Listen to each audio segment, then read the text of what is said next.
Les pierres de ce village ont tout vu, tout ressenti. Elles ont vibré sous les pas de mes ancêtres, elles ont absorbé leurs espoirs, leurs joies et leurs peines. Elles se souviennent de chaque vendange, de chaque goutte de sueur versée pour tirer de cette terre ingrate un vin que le monde entier envie. Mais que reste-t-il de tout cela aujourd'hui?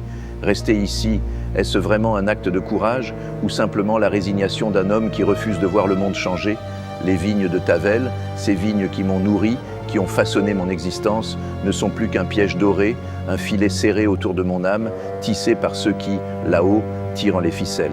Ils disent que rester, c'est honorer la mémoire des anciens, préserver le terroir. Mais est-ce vraiment ça? Ou bien est-ce que je me contente de servir leurs intérêts, moi, petit vigneron, au service de leur grandeur? Là-bas, dans leur bureau, ils jouent avec nos vies comme on joue aux cartes. Les profits, les marchés, les investissements. Tout se décide loin d'ici, dans ces salles où l'on n'a jamais vu une grappe de raisin. Et moi, je reste. Je m'accroche à cette terre, à ces vignes, à cette cave. Mais pour qui? Pourquoi? Pour leur permettre de faire briller leur verre de cristal, pendant que moi, je m'épuise à sauver ce qui peut l'être. Chaque jour, je vois partir ceux qui, comme moi, avaient cru à ce rêve. Mais ils ont compris avant moi. Ils ont compris que rester, c'était accepter. Accepter de vivre dans l'ombre de ceux qui décident de tout. Accepter de jouer un rôle dans une pièce dont on n'écrit jamais le scénario. Eux, ils sont partis chercher la lumière ailleurs, refusant de rester des ombres, refusant d'être les serviteurs d'une caste qui ne voit en nous que des chiffres, des statistiques, des coûts de production.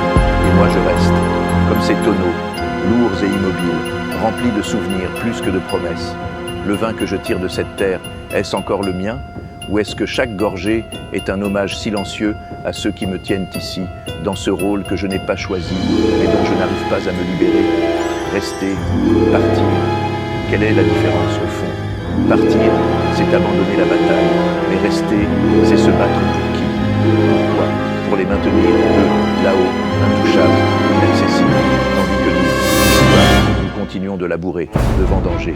Peut-être que la vraie liberté, ce n'est pas de partir, ni de rester. Peut-être que la vraie liberté, c'est de choisir pour qui nous travaillons, pour qui nous vivons. Et ce choix, je ne l'ai pas encore fait. Ou peut-être que je l'ai déjà fait, sans m'en rendre compte. En restant ici, je leur ai donné ma réponse. Et ce soir, ici, dans cette cave, peut-être que je peux encore reprendre ma liberté, même si ce n'est qu'un instant, même si ce n'est qu'une illusion.